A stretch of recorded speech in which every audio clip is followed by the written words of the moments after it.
Slipknot never has any expectations. We like to live in the day, in the moment. It's better that way. It feels better that way. But we do know from being here from, I want to say 2006, first time to South America, I believe. Every show, every territory convinces us even more of the passion down here. So we know it's going to be incredible. We know the culture is going to be incredible. The kids, we know it's going to be very passionate. But we don't have any expectations. Expectations is what buries you in this world. So we just roll and we go for it. One person, 20,000 people, same show, same art, same love.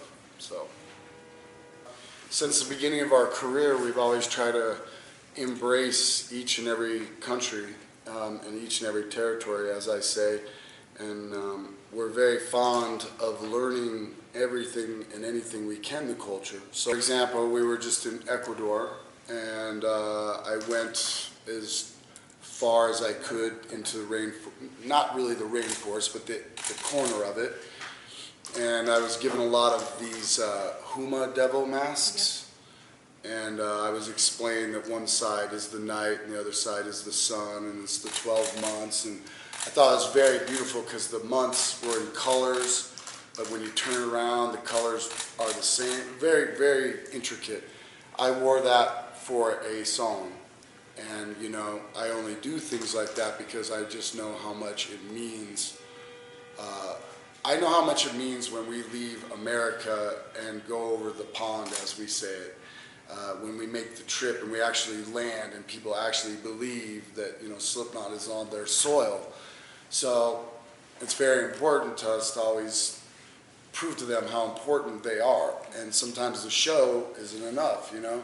So we go out and, you know, indulge in the food and the sights, and then during the show, you know, someone like Corey Taylor, he will spend a lot of time learning the language and do as much as he can offer to show like we're the same.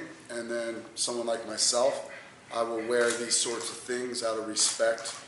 You know, we like to hold flags, but sometimes you can get in trouble with that if you don't know your flags, you know. And down here with your guys' football or soccer, you know, it's dangerous. So I always got to make sure the right flag, I'm holding it and not offending anyone. So you know, I'd be honored to see that mask. And absolutely, it would be used in some sort of manner respecting both parties, you know. So I love that sort of contribution to what we do. We make decisions, and you know, you have to believe in your decisions full-heartedly. And we've done Knotfest a couple times out where pardon me for not the city name, but Tulum, is it? Toluca. Thank you. We've done that a couple times, and you know, we did that to the best of our ability, well beyond what we thought we could do, and it turned out well beyond what we thought it was going to be. This time around, it felt like bringing it a little bit more into the city and make it seem a little closer, maybe a little more personal. Trying new things, trying different things, seeing, you know, we get excited for different things. You know, you know, for example, do we love the other location? Of course we do. It's spiritual now. We have, our souls are there. But we've done that, you know, and it's a journey, and it's not only a journey for the band, but it's a journey for all kids. So we think about that, you know, so we think let's make a different situation, let's get it closer into town.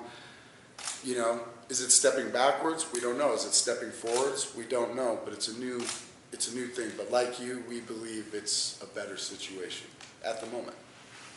Number one, before we even go out on tour on a new album cycle, we do our best to pre-think all these things. We know we're going to be coming to Mexico City. We know that we want to go to Ecuador. It's just a matter of can we get these things done. So as far as production, to answer that question first, I mean, we have to scale some of the production down, but the way I've designed it and the band is doing it this time around is that very few pieces are really actually not being used. So the show itself is pretty much, I would say, 90% there. And the other 10% are small things that are used to fill bigger places. For example, the drums I play on, they're up in the air, maybe 7 more feet. We drop it lower for these shows.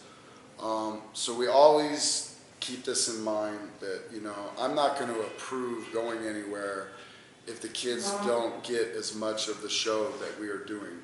They have to have it because it feels like stepping backwards. You know, we've been doing this 20 years, so we pride ourselves trying to make sure that we do enough work to make sure, even though we're going to these, like we just played Ecuador, first time, they got a full show, you know, minus 10%.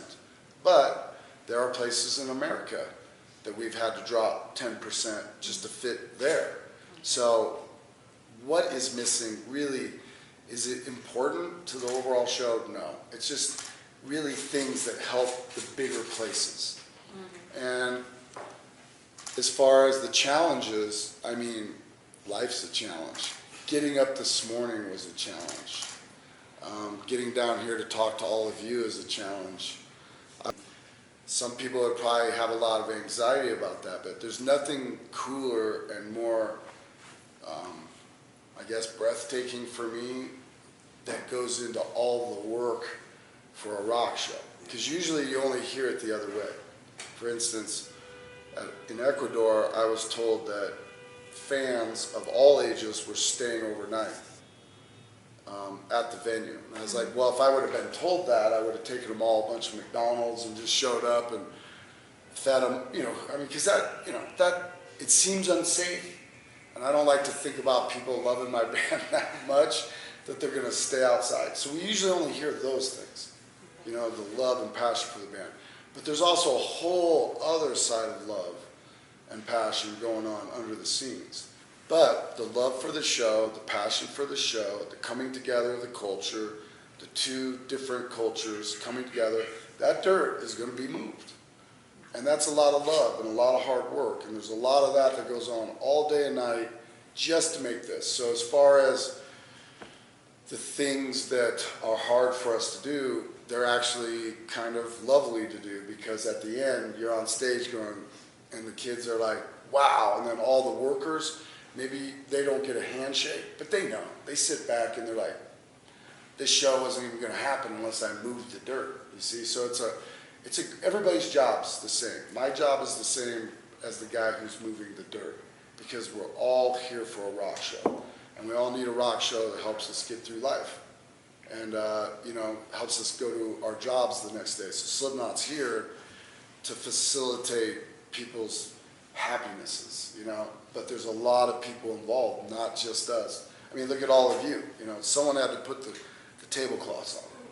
They're just as important as my tech or something. So there's a lot of challenges, but life's a challenge. Why get up if there's no challenges? So we kind of, at this point, we used to get really freaked out about challenges.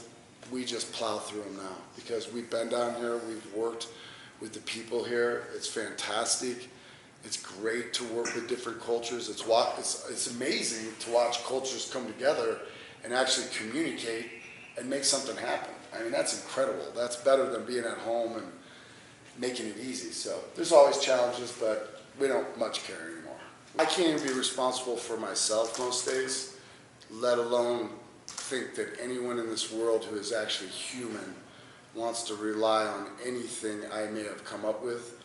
I'm only speaking about me because I'm the only one sitting here. I'm not going to speak for anybody else in the band.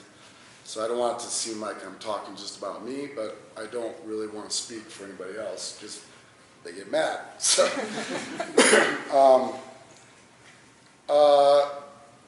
role model is a tough word for me because, you know, I'm a role model in my own family, and I don't always have the easiest time doing that.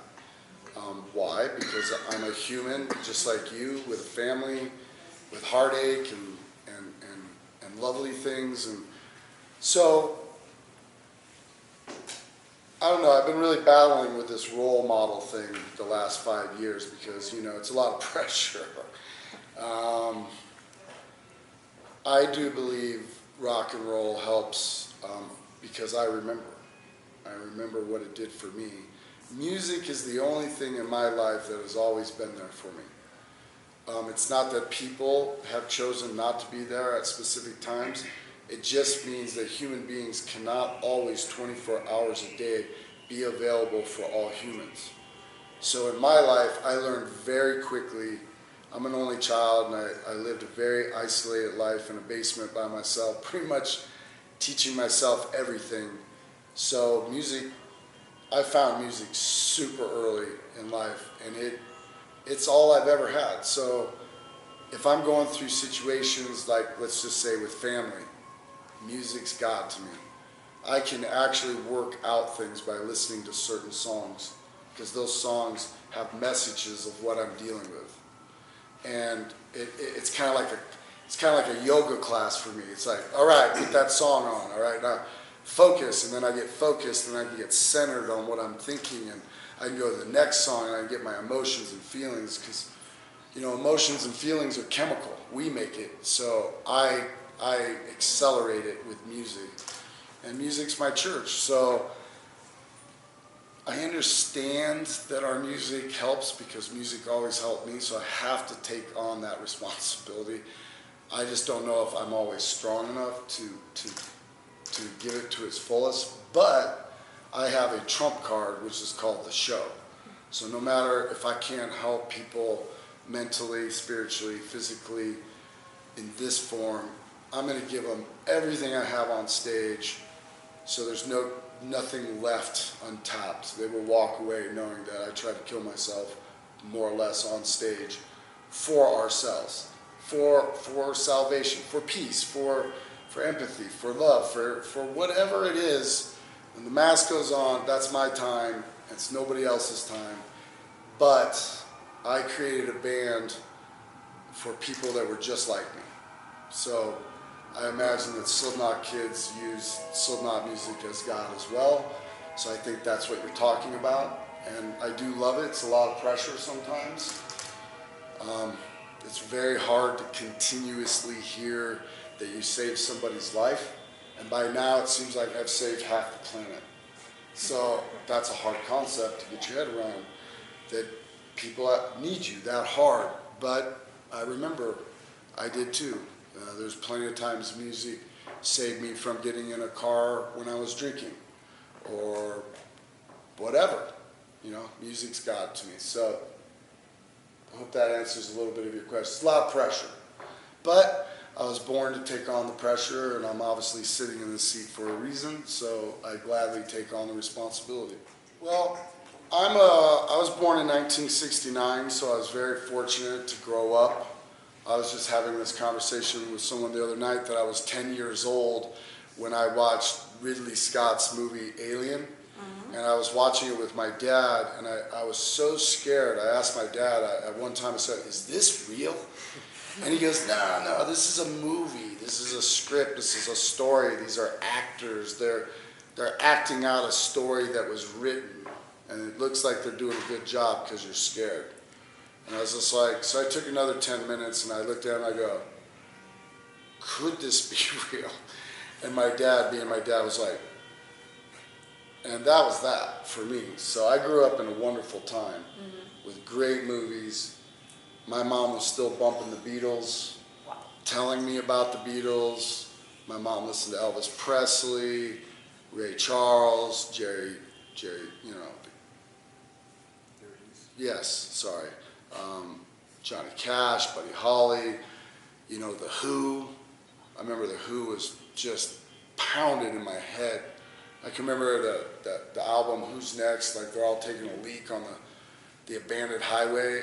Like, is this guy peeing on this? My mom's like, we don't know, you know. So I'm very fortunate. I'm 50 years old, so I'm very fortunate to have at least had a little bit of that 70s, being 10 years old, you know, at 1979.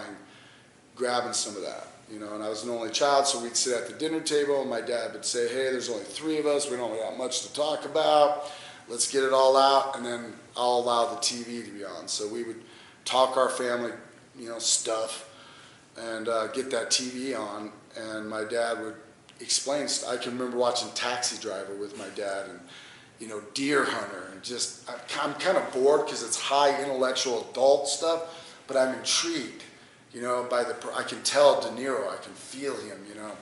So I love all kinds of music. Currently,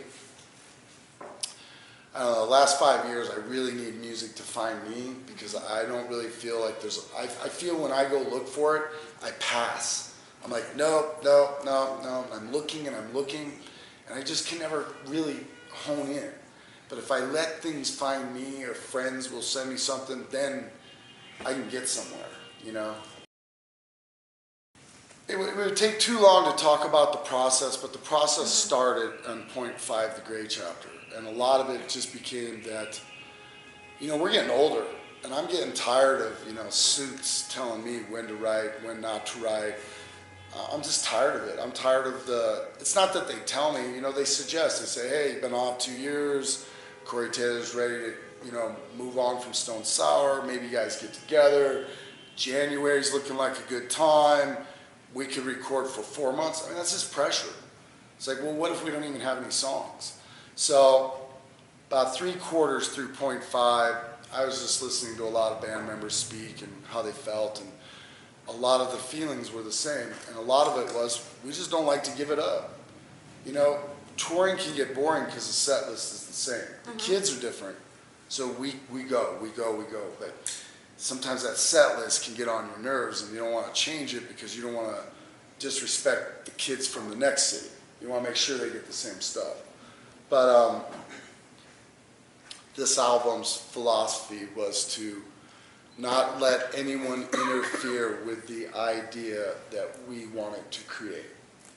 That was it. So the idea was, hey, how about every month, every other month, we get together for 2 weeks. Instead of taking 2 years off and no one talked to anyone, how about we get together every month or every other month for 2 weeks? So our whole family, from the label to, you know, management to everybody, lawyers, everybody, just came together and really made it happen for us. So I would say since point 5, the gray chapter, concluded to the beginning of the actual time to get in the studio, let's just call it 2 years. I really don't know if it was 2 or 2.5, something. But in that time, we worked 8 times. We were allowed to come in. And when I say allowed, I just mean we were blessed to have people pay. So if we wanted to do it ourselves and no one else wants to do it, we would have to pay for it all ourselves. And we would have. And we would have. But luckily, at this stage in the game of 2 decades of dedication, people were like, yeah, go for it. So Jim and I and Jay mainly, we would go, and there was a lot of work. There was 3 trips just to LA to get things organized. We write so much, and we write in so many different ways. I write on voice memo, you know. I'll go down, I'll hear drums, or I'll play, you know, boom, that's going on the album. So there's so many things that have to be collected and then given to a man or a woman who has the expertise to, you know, tunnel through it, you know, just like this, blinders, like, what are you guys? And that took 3 trips just to get the plethora of music that was under consideration for We Are Not Your Kind. That helped. Someone like Jim and I need time with music. I can't force it. And I can't say that it's been forced. We've been really good with preparing ourselves to write right now. Let's go, let's do this. And do it to the best of our caliber. But this album was like, you know what? You know, we're a little bit older. It'd be nice to get the song done, arranged, put it away for a minute, bring it back, have fresher ideas, maybe change 1 or 2 things. And that's what makes this album a masterpiece. Not that any of the other albums aren't masterpieces, because I believe they're all paintings hung in different rooms in your brain. Honestly, everybody handed it over to Taylor and I, Corey, And literally, I gave him my list, and he gave me his list. He made one suggestion, I made one suggestion. It was absolutely perfect. Someone put those two suggestions on a piece of paper. We both looked at it, it was done. That's how perfect this album is. It was just meant to be. It's a masterpiece. But it's a masterpiece as much in the theory of the creators and the artists as it is the palette you are enjoying. You have to take it deeper and maybe understand the painters and just how much we've been through and just how much we communicated to make this recent album. So it's a wonderful, wonderful thing that's happened. So I really love this album as much as I love all the other albums. But this one has a special place because we were allowed to be, they say when you write your first album, you have your whole life. You have your whole life to write your first one. Then you get signed, you get a producer, you clean it all up, and that's it. And then when the second album comes, it's let's go, let's go, let's go. And then the world shows you what rock and roll is. Well, somehow, some way, Slipknot was allowed to get back to that philosophy of you got all the time you want to make this record. And we really, really, really appreciated it, and I think it shows. We are very aware of special circumstances. And I'm not lying when I tell you that from the beginning of our career, we were trying to get to Mexico City. And, I talked about this years ago, but it just never worked. It just couldn't work. The first time was supposed to be with Pantera. We were a brand new band. We had no money. We couldn't have figured out how to get down here. And years just went by, and we couldn't get here. So finally, we put our foot down. We're like, we're going to make time. And we did. And for my whole career, we would just hear people say, man, when you guys go to Mexico City, you're gonna get a different experience. Yeah. So we're like, we need to record it. This is gonna be a family affair. And as you watch the video, that's what we were trying to capture. I heard that someone sold their car to get tickets, and I was like, we can't play here anymore. We can't play places where people have to sell their cars. I don't feel good about it. I got to get it. I'll be honest. I get a business class seat to fly because I'm exhausted. It's not because I consider myself a rock star. It's like I'm on tour. I got to be comfortable. I got to sleep. It's hard to stay. But I have a hard time getting in that seat when I know someone sold their car to come to our show. So we heard these stories, and if you watch the film, we try to get a lot of that, to give that back. And that's really what it was, man, is we knew it was going to be something special. And since it took so long, and it's so different than everything else I've done. I've done a bunch of DVDs where you get a little bit behind the scenes, or then you get some live footage, and this was like, this one can be donated and designated directly to this culture and this philosophy. And it was, that's what it was. We just knew we better not miss this. I always bring people on the road to record, but they can't get everything. We needed the drone, we need the cranes. You need to respect the situation. So it was just always part of the plan. We just did not want to miss it. And I'll tell you, I got off that stage, and the ground was shaking. This is after the show. The ground was moving, and I got off the stairs, and my wife ran up to me and grabbed me, and she was having anxiety. I was like, what's up? I'm tired. I just got done 90 minutes set, and she's demanding something, and I'm like, ask me how the show was, and she's scared, and not scared, but I was like, what's wrong, and then I could feel it. She's like, do you feel that? And I was like, yeah, it's amazing. She's like, that's power, and I was like, yeah, but it's a loving power. She's like, but my brain says if it wanted to come through the stage and take us away, she knows that's not going to happen. But for her, it had been a long time.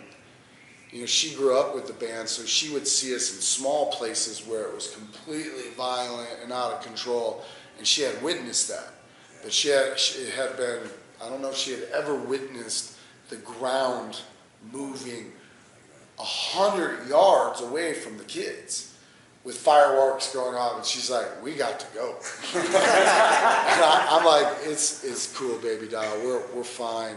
This is as much love as you're ever gonna, you know, but she was right, you know, and I was just like, wow, man, you know, so we knew that going in, and we had to get that, you know, and it was real, man. There was a lot of tears that night, and there was a lot of just watching those kids, you know, it's so much unity in poverty, if I will. You see what I'm saying? There's so many hard cases, but yet they're at rock and roll for love, holding each other, singing the words, crying. It's like, I picked a good thing to do in life. You know what I mean? I picked a really good thing to do in life. But what's beautiful about that is all your expectations will be ruined, and you will get your very own Slipknot show. That's cool. You know, you'll be like, they better play this, and they better do this, and I heard Clown does this. That will all go away. And then you will leave going, wow, Clown did this, and they played this, and Corey Taylor said this. And that's just who we are, man. We don't think about it. We can't. If we thought about it, we'd been gone a long time ago. We get up, we do the best we can, and usually that's 190%.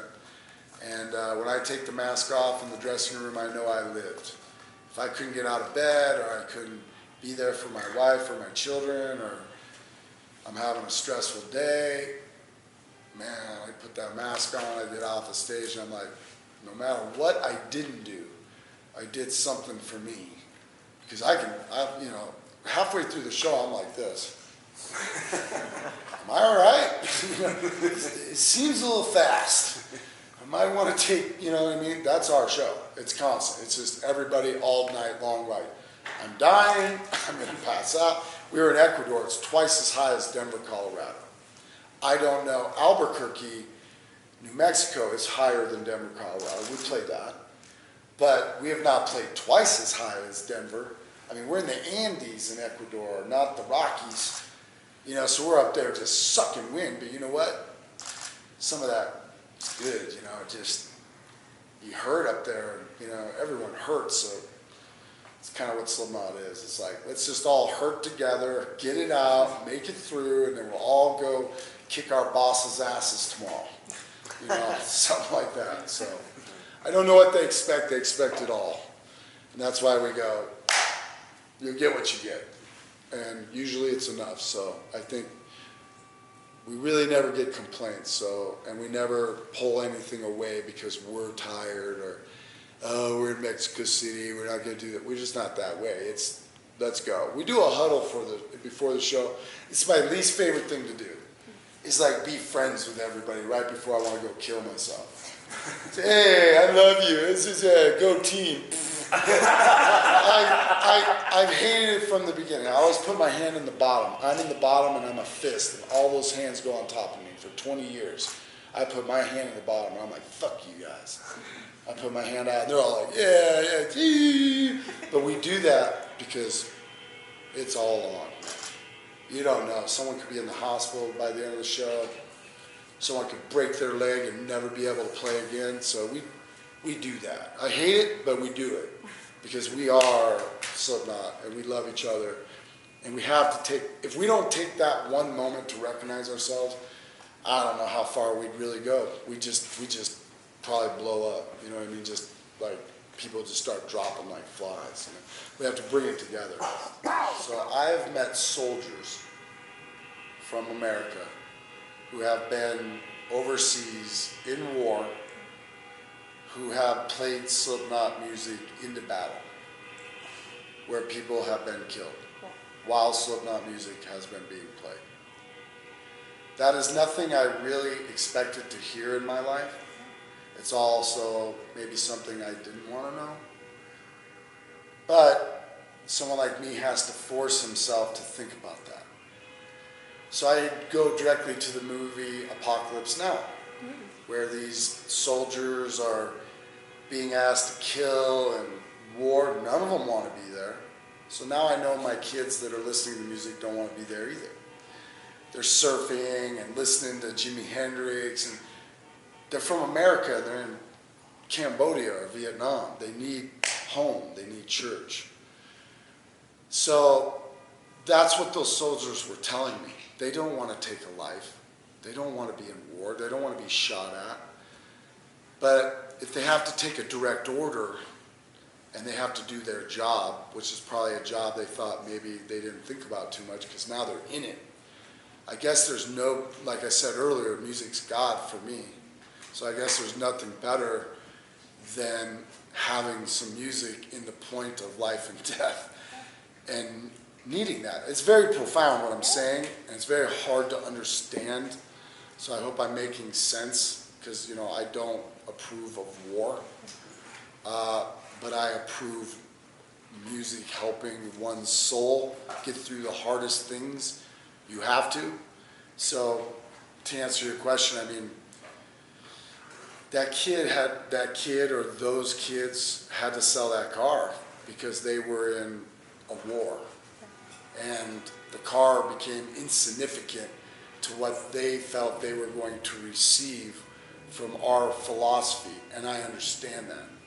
Like I said earlier, music is God to me, so I need that. You know, I'm just like the kid who sold the car. I'm like, if I need it, I need it. That's just that. So by this time, we're just one big happy family, really getting through this life that's very hard. You know, what am I doing? What am I doing for real? Maybe I did have another purpose. My mom always said I was going to be a teacher and a gardener. And the reason the teacher, I was like, no way. Like, because I thought it meant I had to teach kids math, and I hate math. I'm like, if that's teaching, I'm out. But now I know what she meant. Now I know what kind of teacher I am, and she was right. As far as a gardener goes, she was a master gardener, and I asked her, I used to run over her plants, you know, because I couldn't leave until I did the lawn. And I'm like, okay, I'll do the lawn in 5th gear, and just plow over all your plants. And my mom would give her plants funerals that I would run over, and she would cry and literally give them a grave. And I'm like, what kind of plant was that? She's like, oh, it was a plant from, you know, South America, and it was working. And I'm like, oh God. I drank beer and ran over it. So I was like, screw gardening, you know. And I asked her, why gardening? She's like, well, when you realize that you can nurture life and you can make life, not like a woman, but you can make life and you can nurture it, it's going to obsess you. So I try to stay away from that one as all possible. I'm like, no, it's too much for me to even think about. At this point, I'll be honest with you, I definitely am trying to figure out what more I can do besides, I am only 1/9 in a band. You know, we just got to the airport. The first thing you do when you get to the airport is you find out where Corey Taylor is. Because he's usually getting out first, and that means everybody's going to follow him. Now, I can just chill out in the back. You know, no one cares about clown. I mean, sure, hey, clown. So, see, he has a big purpose. You know what I'm saying? He's the face, he's the voice, he's the leader. He's the staple of our band. You know, you got to go to him first. You have to. So, for many years now, I've been trying to figure out what I could do to be that. And I am. I'm the same thing. I'm just the man behind the curtain, you know. So I have my thing that I do. But I have been wondering, how could I use all this potential of what we do in a humanitarian way, in a world way, in a human condition way, in a globe way, you know. And it's hard for me because I'm already busy and I have to find something that I have real passion for. And the only thing I have real passion for is, like, I hate pollution. I hate litter, and that's education. And I just feel like, you know, you just start educating people, you know, like, hey, it's Clown, I'm going to be down at this park, and anybody that wants to come down and help me clean this up, the more people, the less the time it'll take. You know, you do that a couple 100 times, it'll make a difference. So these are the things I'm thinking. But I realize what I need to do is a lot more than pick up garbage. You know what I mean? So it's getting hard to realize. It's definitely not political. It's not religious.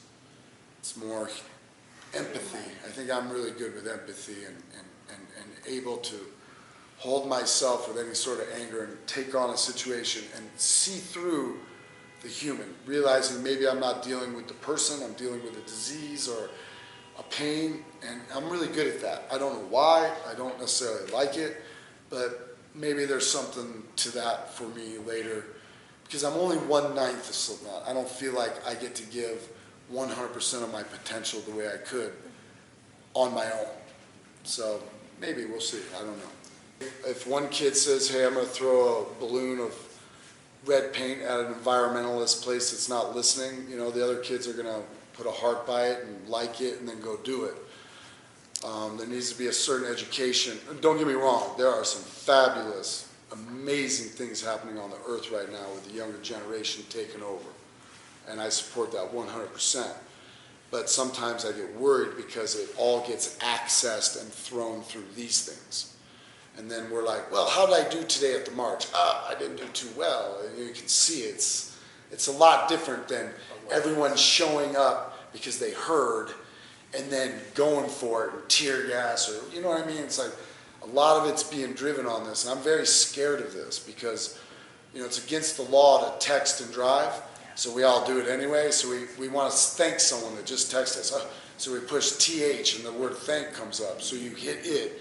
And then it suggests the word you, and you hit it. Now the machine's talking for us.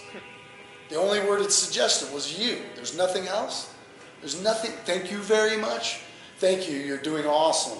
Thank you, I didn't have time to do that, and you helped me with that. No, it's just thank you.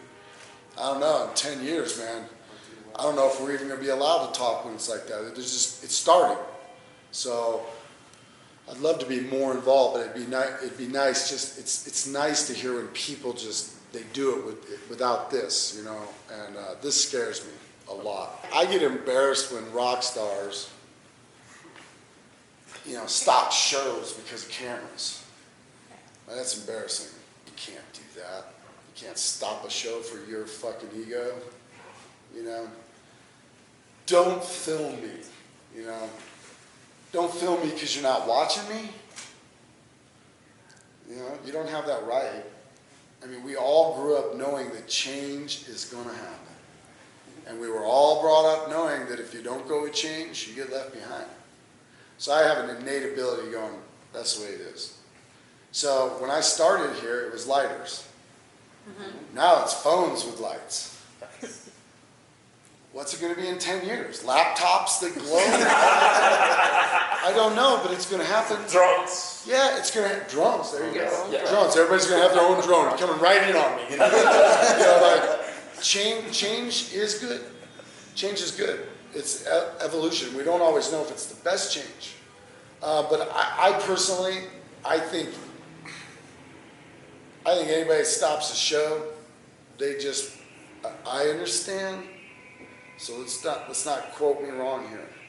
I understand the frustration of creating art and going, God, guys, you know, you're supposed to be here in the moment, in the experience, and you're supposed to be enjoying it.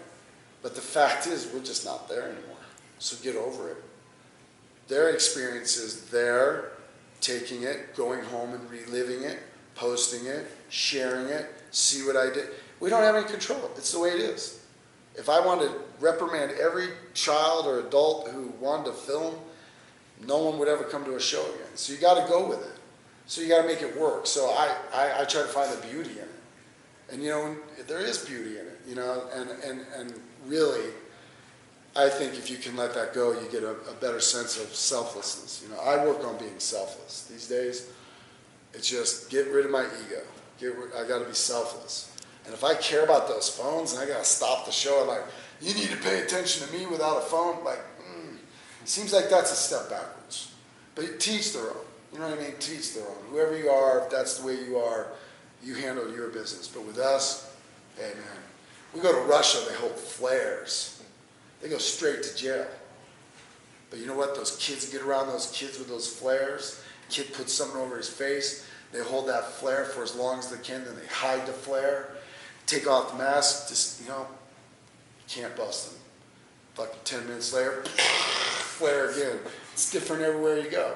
Right now, people have the ability to use phones. They don't do that in Russia or last time. You know, they just don't have that ability. So they do it other ways. One day they'll start doing it. I'll get to Russia and be like, oh, they're all on the phones now. But that's evolution. There's nothing one person's going to do about it, you know? No. I don't, if I miss anything, I miss the closeness we were allowed to have. So when we weren't famous and we were a buzz, it was easier for a fan to come out and approach me and have a real conversation. You know, share a handshake, have eye contact, maybe give a hug at the end of it, maybe exchange a number. Now we spend a pretty good portion of our life getting us away from people, and I miss that. I miss the trueness between people, but now I'm put on a pedestal. You know, somehow I'm larger than life. I'm not someone you can just come up and go, hey, good show, Sean, right? Clown? Hey, can I get your autograph? Can I give you a hug? Hey, let's talk. Where are you from? Now I'm so separated, and, you know, like, so I miss that. I miss that intimacy. We're working on that too. You know, we try our hardest, but, you know, we're such a large organization. Coming down almost costs more. You know what I mean? This is a very difficult position to be in. But as of recently, we're actually working on trying to create the ability to have some of the past. This business, as I call it, you know, you want it to be an art, and when it's an art, you take time to do that all the time. But when there's a business, and you're up at 7 o'clock in the morning, and it's hard, the travel's hard, you didn't really sleep, and you get to the airport, and they make you wait at the baggage claim for 2 hours, and, you know, kids are like, can I get one photo? But you just got up, you look like crap, your hair's all messed up, you know, and we do the best we can, but I pride myself of being in a band of, we're 9 different individuals. That's what I love about Slipknot the most. We are all different. So you can imagine there's one guy that loves to do autographs, but then there's one guy that can't stand doing it. And I think that's pure. I like that. So I may have used to sign to help out the guys that didn't sign, but I strictly sign for me now. And I respect if they don't. It's their life, you know. I'm not going to make excuses for them. If they want to look bad in the fans' eyes, whatever. But you know what? Rightfully so. It's their life. They should be allowed to handle this business that we want it to be our art the way we want it. But we love our fans more than anything. And for us to sign isn't always very easy. It's just not an easy thing to do. It's hard to communicate 9 guys to the world. It's hard to put 9 guys at a table and run people through. People are crazy. You know, you'll sign something and they'll forget it because they're next to you. You know, they're just like, and you're like, are you going to take the thing that you brought to sign? And they're just like, oh yeah, sorry. So it's not an easy thing to do, just to even make work, to organize. There's no way you can take all the problems. You're absolutely right. I was telling my son this. When we did Ozfest 98, we got in trouble because we would get done with our 25-minute set and we would jump down in the barricade and we would sign for 20 minutes while the other band was getting ready. And then they'd start playing and we'd still sign. So Sharon Osbourne, it got back to Sharon.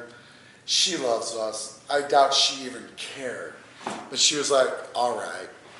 This is what she said. She goes, tell them they can't sign in the middle. That's all she said. So Big Val, he used to work for Pantera. He comes flying over in his golf cart and he's like, you guys can't do that anymore. It's so disrespectful and you got to let the other band play. And Sharon says you can't do it in the middle. So I'm like this. Spent 20 minutes on it. Talked to Joey about it. Hey man, let me talk to you about this. And we just start. Then we're like, okay. Next show, jump down, middle, sign. Band comes on. Half the band went to the left. And half the band, the other 5 or 4, went to the right.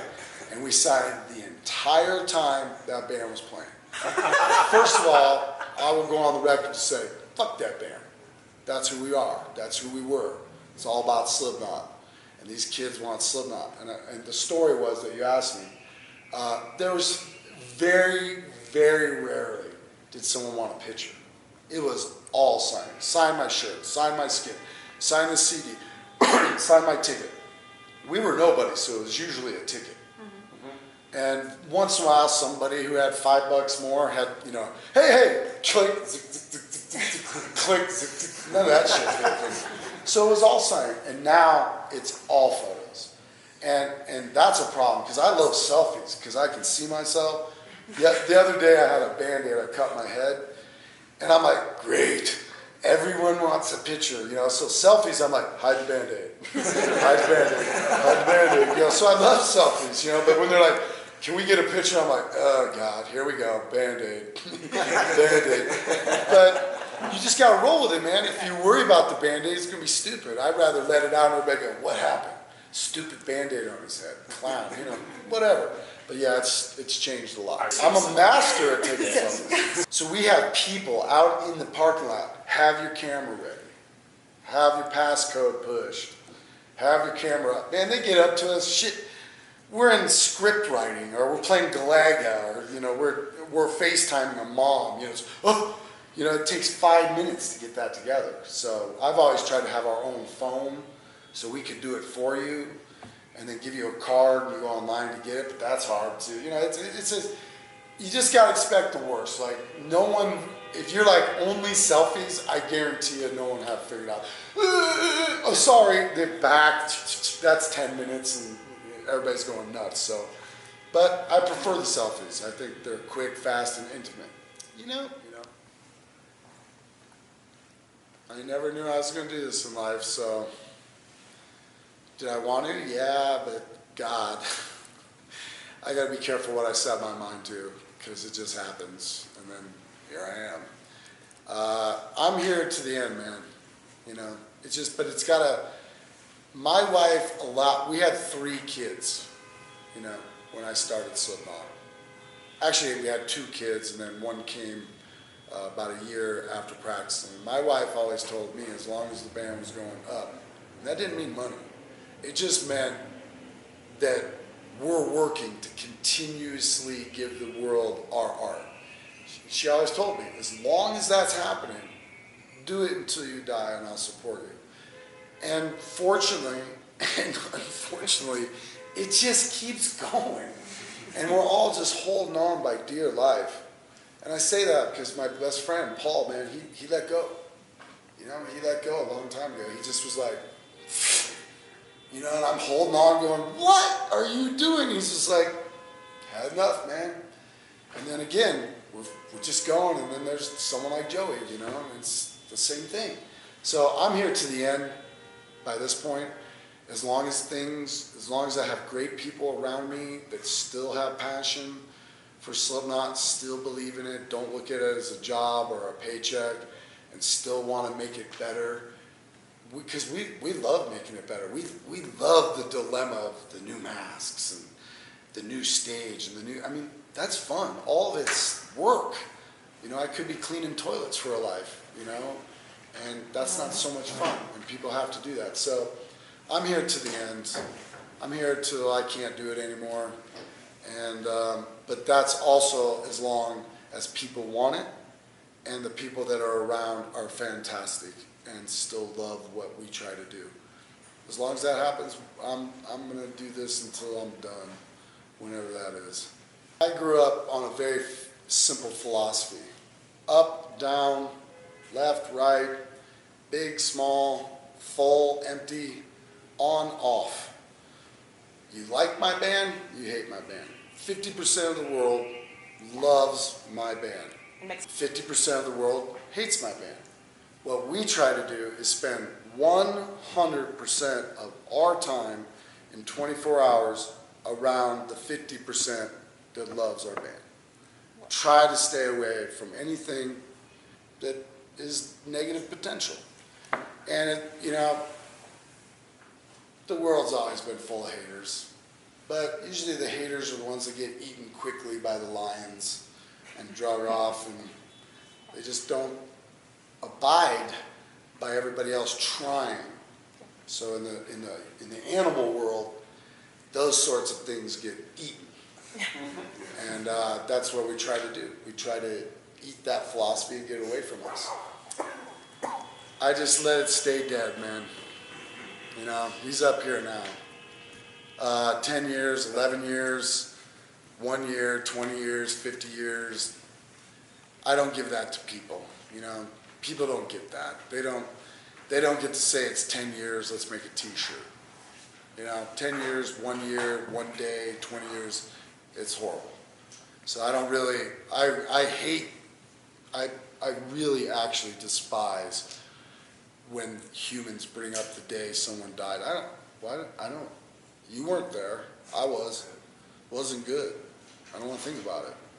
Now, if you want to talk about his birthday, and you want to say, hey, homeboy was going to be, I'm 3 years older than him, you know, it's like, you know, homeboy's, 47 now, okay?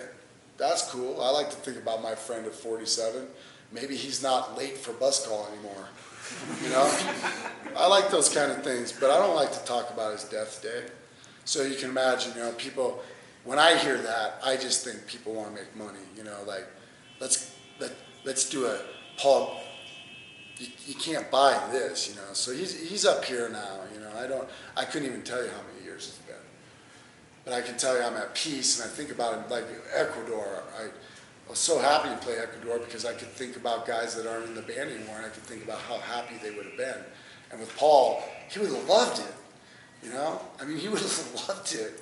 He would have been out with the promoters and causing shit, loving the people, So I love that. That's how I remember my friend. I was like, hey, bud, you would have loved this. This one's for you, So it's hard still, definitely. It's definitely a different band without those gentlemen. It's not better or worse. It's just a different band. It's a different lifestyle, and they're missed, Why wouldn't they be?